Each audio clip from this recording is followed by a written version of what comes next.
अध्यात्म क्यों हमारे जीवन में होना चाहिए या आध्यात्मिक हम क्यों हों, वो है एक, अगर हमें शांति चाहिए और दूसरा हमें प्रेम चाहिए। और इसी विषय को समझाते हुए कहा गया था कि जिन्हें शाश्वत शांति चाहिए, सदा रहने वाली शांति चाहिए, इटर्नल पीस चाहिए, वो अध्यात्म में आने की इच्छा रखें। ऐसा नहीं है कि संसार में शांति नहीं है। एक व्यापारी है, उसका व्यापार अच्छा नहीं चल रहा है, शांति चली गई। फिर व्यापार उसके हिसाब से ठीक ठाक चलने लगा तो फिर शांति आ गई। और फिर कहीं पड़ोसी का व्यापार उसके व्यापार से ज्यादा अच्छा चलने लगा तो फिर शांति चली गई। तो ये आने वाली और जाने वाली जो शांति है, इसके साथ जो संतुष्ट हैं उनको अध्यात्म में आने की जरूरत नहीं है। जो क्षणिक शांति से संतुष्ट हैं उन्हें अध्यात्म में आने की जरूरत नहीं है। और एक बात पे आपका ध्यान ले जाऊं कि जो क्षणिक शांति होती है वो वास्तव में शांति नहीं होती, शांति का भ्रम होता है। क्योंकि सत्य रूप में अगर वो शांति होती तो आती जाती नहीं, जो बदलती है, कभी रहती है कभी नहीं रहती, वो वस्तु सत्य नहीं होती। तो जो बच्चा लेमन जूस टॉफी लेके खुश है तो उसकी मां उसको रसगुल्ला क्यों देगी, और वो क्यों लेगा रसगुल्ला जब लेमन जूस में खुश है? तो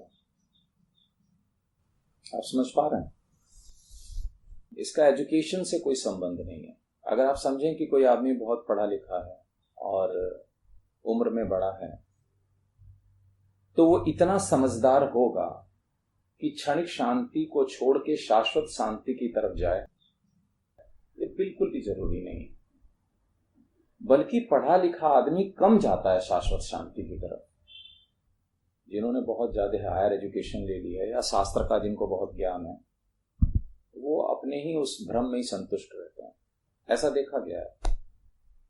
आप अगर पुराने रिकॉर्ड निकाल के देखें जिन्होंने शाश्वत शांति की खोज की, तो बहुत हाईली एजुकेटेड वो लोग नहीं थे। चाहे मीरा हो, कबीर हो, नानक हो,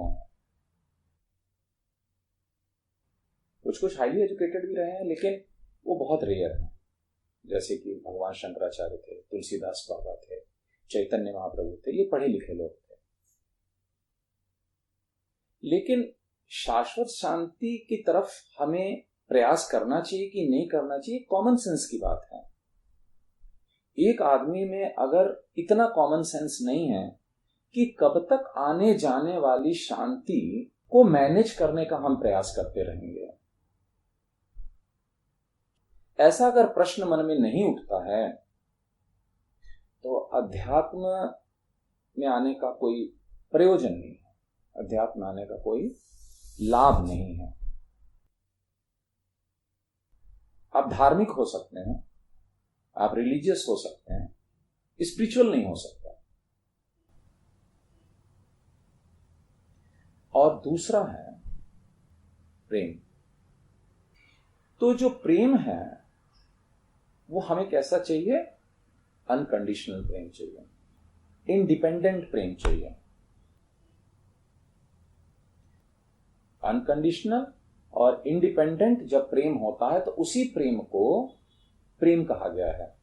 बाकी सब प्रेम मोह है, आसक्ति है, वासना है, लगाव है, जिसको आप अटैचमेंट बोलते हैं, प्रेम नहीं है। अगर आप मोह को, अटैचमेंट को प्रेम समझ रहे हैं तो ऐसा ही है जैसे आप टमाटर को कद्दू समझ रहे हैं। तो टमाटर कद्दू तब दिखेगा जब आंखों में खराबी होगी, और वासना और मोह और आसक्ति प्रेम तब दिखेगा जब दिमाग में खराबी होगी। और एक बात बता दें, अगर मेजॉरिटी में लोग एक जैसा काम कर रहे हैं इसका मतलब नहीं कि वो काम सही है।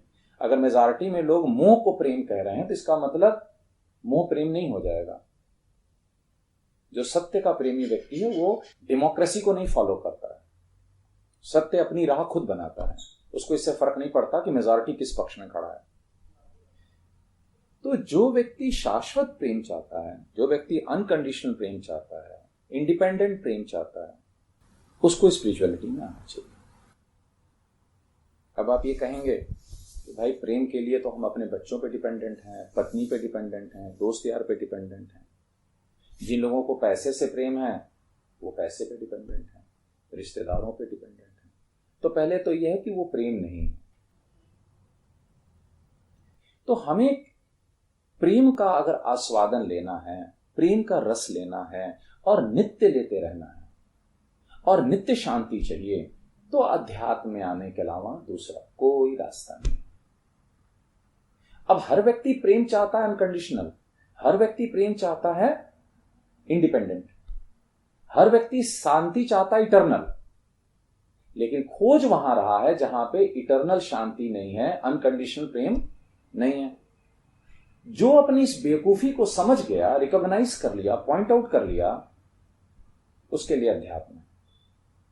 बाकी अगर अध्यात्म में आते हैं तो अपने को सेल्फ हिप्नोटाइज करते हैं, अपने को बेवकूफ बनाते हैं और एक भ्रम में जीते हैं कि हम अध्यात्म में